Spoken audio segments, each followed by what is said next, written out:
नमस्कार, मैं हूं देवेंद्र चौहान और ट्रू हिस्ट्री प्रोजेक्ट की Wars of the world series में आप देख रहे हैं इजराइल फिलिस्तीनी संघर्ष पर हमारी मिनी सीरीज इजराइल फिलिस्तीन का तीसरा भाग 2000 साल पुराना स्वप्न। आज के इजराइल की स्थापना में दो सबसे बड़े यहूदी नायक हैं, एजरियल वीजमान और डेविड बेन गुरियोन। इजराइल की स्थापना में भूमिका निभाने वाले चाइम एजरियल वीजमान आज के बेलारूस में जन्मे एक रूसी यहूदी रसायन विज्ञानी थे, जिन्होंने बैक्टीरिया के फर्मेंटेशन का औद्योगिक स्तर पर उपयोग कर एसीटोन जैसे रसायनों को बड़ी मात्रा में निर्मित करने की तकनीक का आविष्कार किया। उन्होंने 1910 में ब्रिटेन की नागरिकता ले ली और पहले विश्व युद्ध के दौरान ब्रिटेन में तोप के गोले बनाने के लिए 3 लाख क्विंटल मात्रा में एसीटोन नाम के रसायन का निर्माण किया। वीजमान जेरूसलम क्षेत्र में एक यहूदी राष्ट्र के पक्षधर थे और इसके लिए यूरोप के बुद्धिजीवी वर्ग को संगठित करने का भी काम कर रहे थे।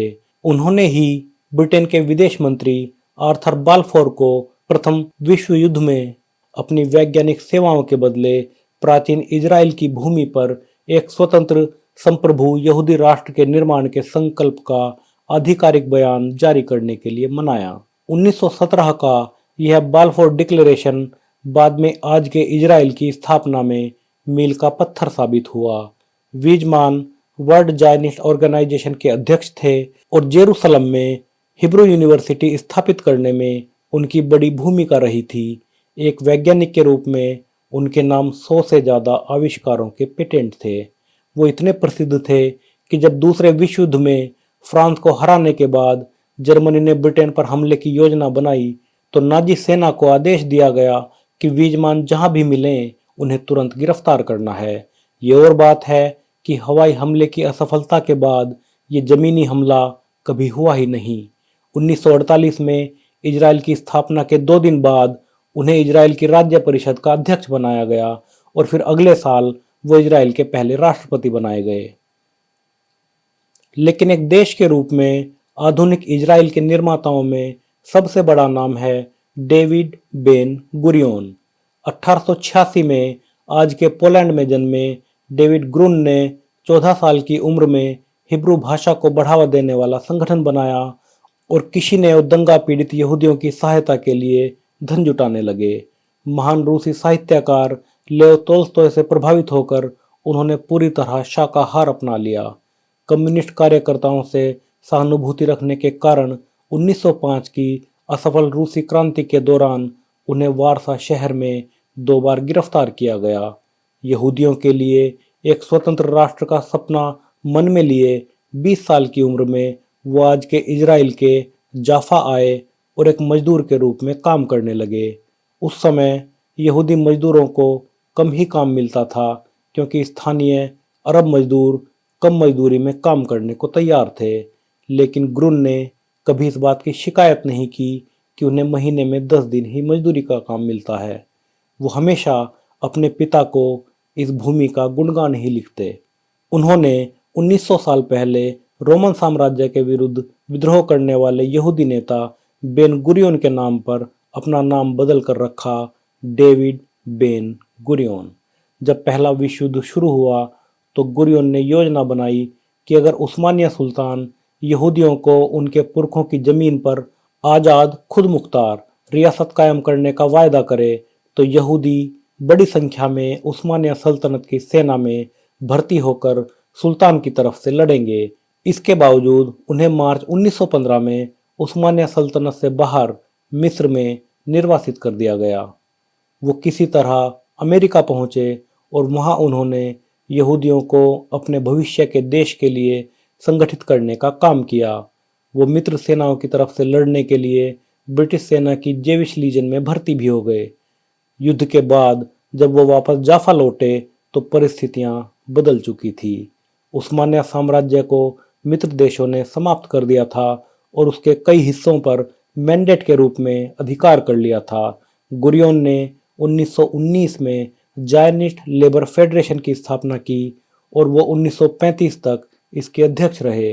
1929 में वर्ल्ड जायनिस्ट ऑर्गेनाइजेशन ने जेविस एजेंसी के नाम से एक कार्य समिति का गठन किया और 1935 से इजराइल की स्थापना तक गुरियोन इसके अध्यक्ष रहे। जब 1936 से अरब विद्रोहियों ने ब्रिटिश और यहूदी केंद्रों पर हमले करने शुरू किए तो गुरियोन ने तय किया कि जवाब में यहूदी हमला नहीं करेंगे, सिर्फ अपना बचाव करेंगे। बाल्फोर डिक्लेरेशन के बाद यहूदी और मुसलमान पक्षों में खुलकर दंगे होने लगे। 4 अप्रैल 1920 को नबी मूसा के त्योहार पर मुस्लिम जेरूशलम के पुराने शहर में कोई 70,000 मुसलमान इकट्ठा हुए और अरब क्लब की बालकनी से अरब नेता हज अमीन अल हुसैनी ने उन्हें यहूदी विरोधी भाषण दिए। इससे यहूदी विरोधी दंगे भड़क उठे। अगले 4 दिन तक हिंसा का दौर चलता रहा और ब्रिटिश सेना की नाक के नीचे 5 यहूदी और 4 मुसलमान कत्ल कर दिए गए, जबकि सैकड़ों लोग घायल हुए। अगले साल 1 मई को मजदूर दिवस पर जाफा में हुए दंगों में 47 यहूदी और 48 मुसलमान मारे गए।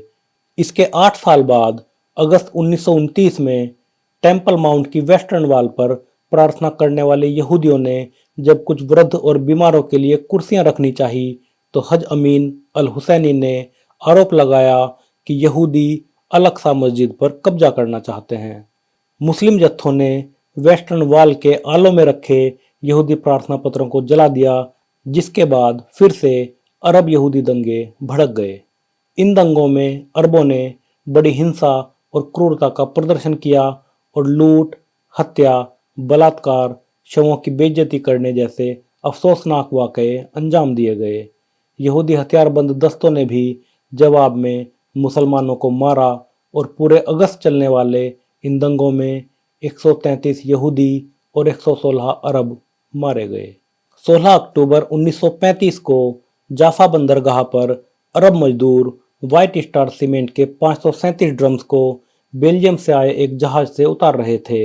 ये ड्रम तेल अवीव के एक यहूदी व्यापारी जैक कॉटन ने मंगवाए थे। किसी तरह एक ड्रम गिरकर टूट गया और उसमें से राइफलें और कारतूस निकलकर बंदरगाह के फर्श पर बिखर गए। इस तरह इन ड्रम्स में लदी 25 लाइट मशीन गन, 800 राइफलें और 4 लाख कारतूस कस्टम पुलिस ने पकड़ लिए। साफ था कि यहूदी अरबों का मैदान जंग में सामना करने की तैयारी कर रहे थे। इसी समय एक सीरियन मुस्लिम धर्मगुरु इज्जतदीन अल कसम जाफा में स्थानीय मुसलमानों को भी धार्मिक कट्टरवाद की तरफ मोड़ रहा था। 8 नवंबर 1935 को अल कसम के नेतृत्व में अरब लड़ाकों ने एक यहूदी कांस्टेबल मोशे रोजनफेल्ड की हत्या कर दी। इसके 12 दिन बाद 20 नवंबर 1935 को वेस्ट बैंक क्षेत्र के शेख जायद गांव में हुई मुठभेड़ में ब्रिटिश पुलिस ने अल कसम और उसके 3 साथियों को मार गिराया, लेकिन अल कसम अरब लड़ाकों का हीरो बन गया। बाद में 1991 में जब हमास नाम के कट्टरपंथी फिलिस्तीनी संगठन ने अपनी सैनिक ब्रिगेड का गठन किया तो उसका नाम रखा अल कसम ब्रिगेड।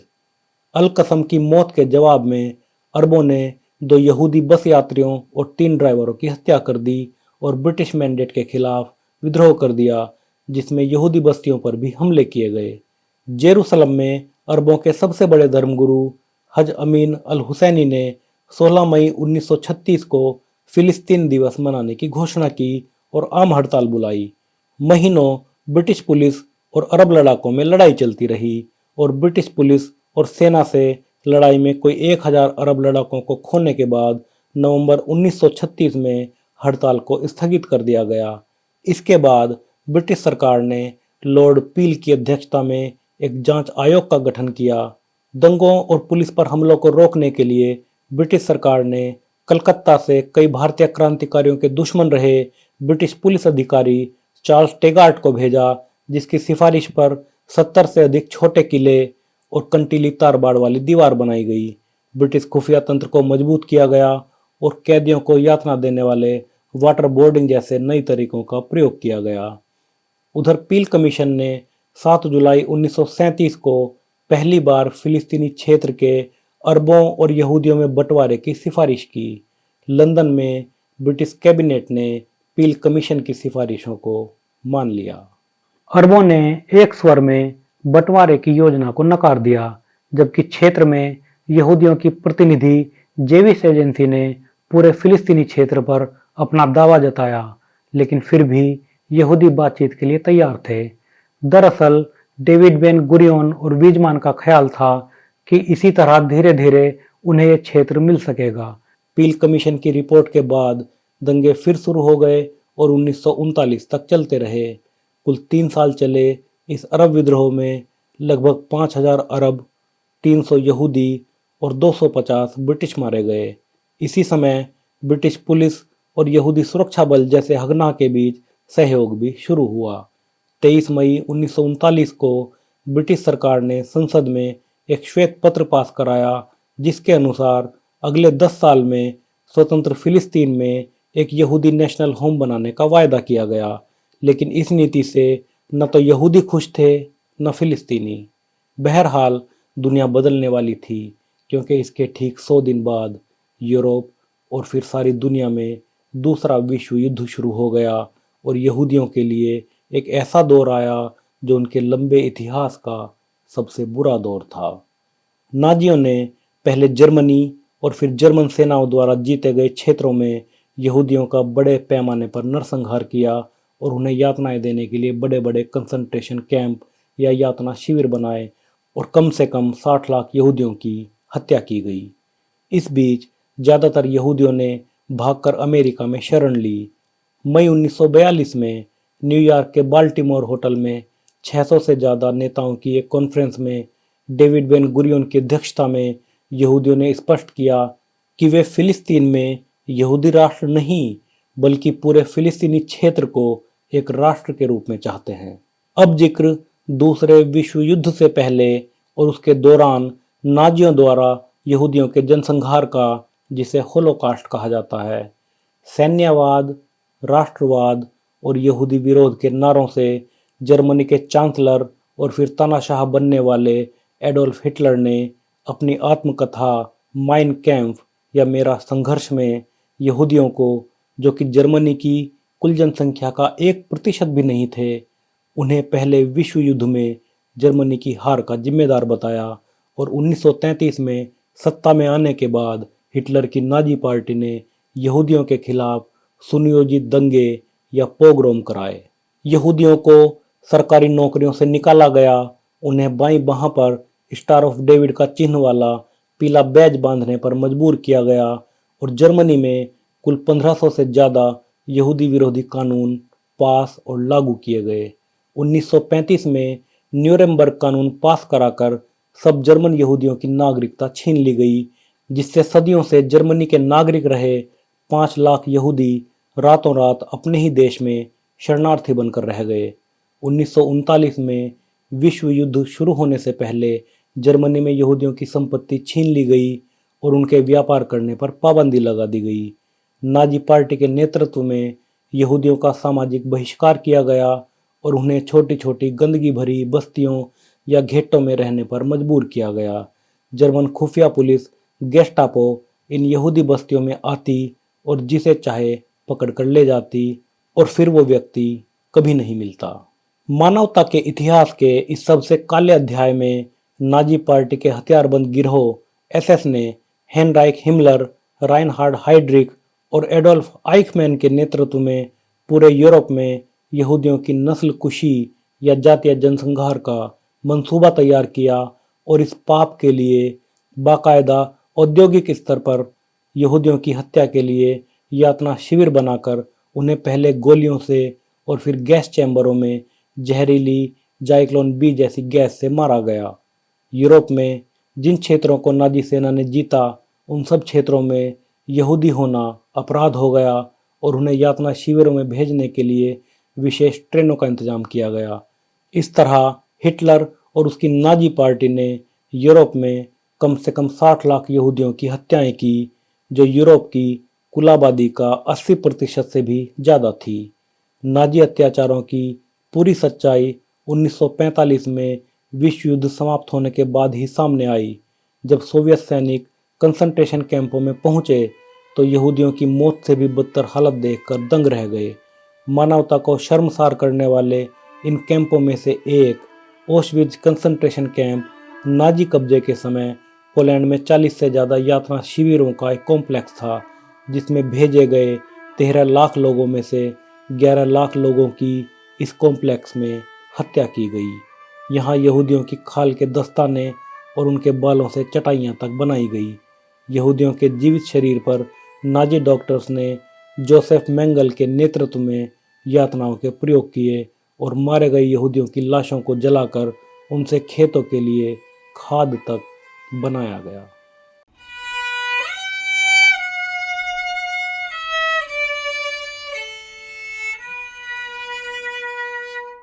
अब थोड़ी बात अरब नेता हज अमीन अल हुसैनी के बारे में। अल हुसैनी फिलिस्तीनी अरब राष्ट्रवादी था, जिसका 1920 के यहूदी विरोधी नबी मूसा दंगों में हाथ था।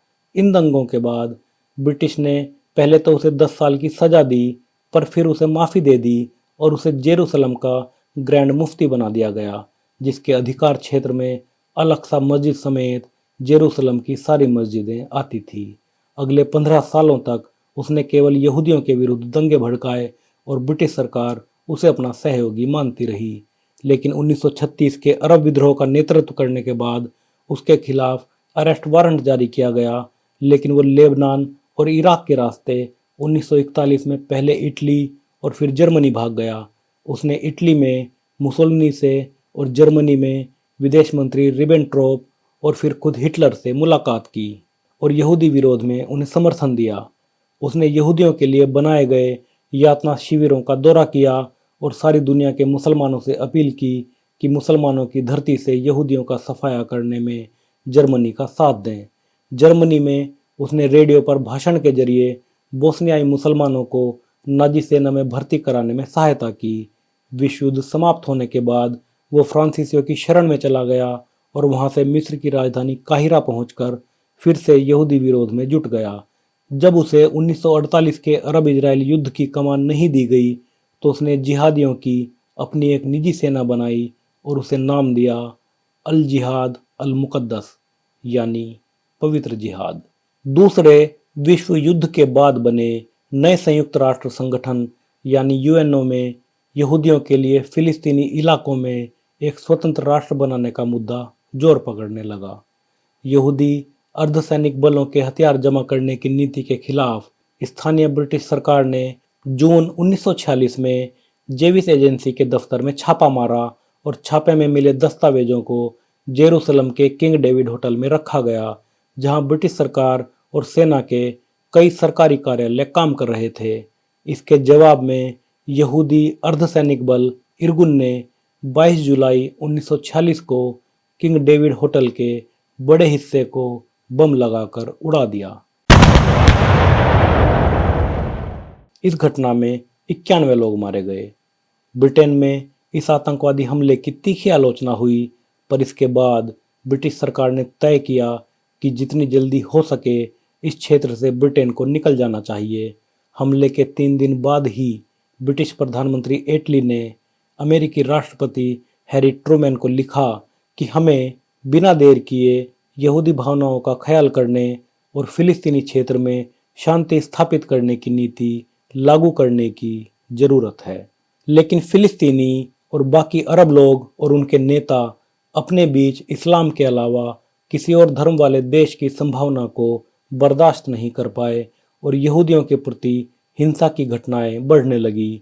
एक तरफ अरब नेताओं ने बड़े बड़े हथियारबंद जत्थे जेरूसलम भेजकर यहूदी बस्तियों का घेराव करना शुरू किया और दूसरी तरफ डेविड बेन गुरियन के नेतृत्व में यहूदियों ने भी अपनी सैनिक क्षमता बढ़ानी शुरू कर दी और अपने अर्धसैनिक बलों को और जनसेना के समूहों जैसे हगना, इरगुन और पलमाह को ट्रेनिंग और हथियार मुहैया कराने पर जोर देना शुरू कर दिया। बेन गुरियन ने यिगाएल यादीन को अरब देशों के संयुक्त आक्रमण का जवाब देने के लिए रणनीति बनाने का काम सौंपा, जिससे भविष्य के इजराइल ने अरब सेनाओं के आक्रमण का जवाब आत्मरक्षा के बजाय आक्रमण से देने की सफल नीति अपनाई।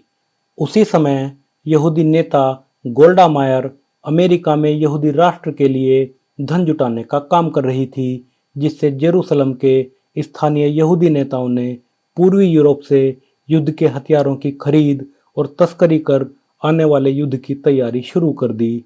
साथ ही सोवियत नेता जोसेफ स्टालिन ने भी फिलिस्तीनी क्षेत्र में यहूदी राष्ट्र की स्थापना का समर्थन किया और इजराइल की स्थापना का किसी बड़ी ताकत द्वारा विरोध किए जाने की संभावना समाप्त हो गई।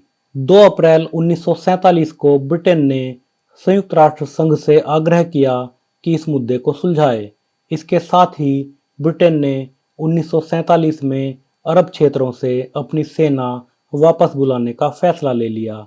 29 नवंबर 1947 को संयुक्त राष्ट्र में प्रस्ताव संख्या 181-2 पर वोटिंग हुई, जिसमें यहूदियों के लिए फिलिस्तीनी क्षेत्र में एक स्वतंत्र राष्ट्र बनाने पर फैसला हुआ। 33 सदस्यों ने इस प्रस्ताव के पक्ष में यानी इजराइल के बनने के समर्थन में वोट दिया, जबकि 13 ने इसका विरोध किया और ब्रिटेन सहित 10 अनुपस्थित रहे। भारत और पाकिस्तान दोनों ने उस दिन इजराइल के बनने के विरोध में वोट दिया था। इस प्रस्ताव के पास होने के बाद ब्रिटेन के फिलिस्तीनी मैंडेट की कोई 57% भूमि इजराइल को मिली और 43% फिलिस्तीन को। लेकिन लगभग सभी अरब देशों ने इस बंटवारे को अस्वीकार कर दिया और घोषणा की कि वो इस फैसले को नहीं मानेंगे।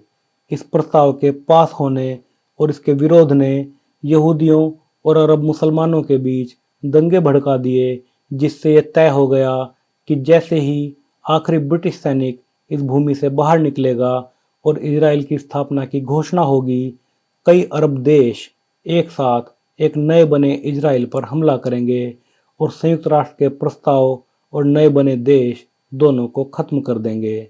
जब 14 मई 1948 को शाम 4 बजे, जो हिब्रू कैलेंडर के अनुसार 5 ईयर सन 5708 की तारीख बैठती है, थियोडोर हर्जेल के पोर्ट्रेट के आगे जेविश एजेंसी के चेयरमैन डेविड बेन गुरियोन ने तेल अवीव में जेविश नेशनल फंड की इमारत में इजराइल की स्थापना की घोषणा की, तो अरब देशों की सेनाएं नए बने इजराइल की सीमाओं पर आक्रमण के लिए तैयार थी।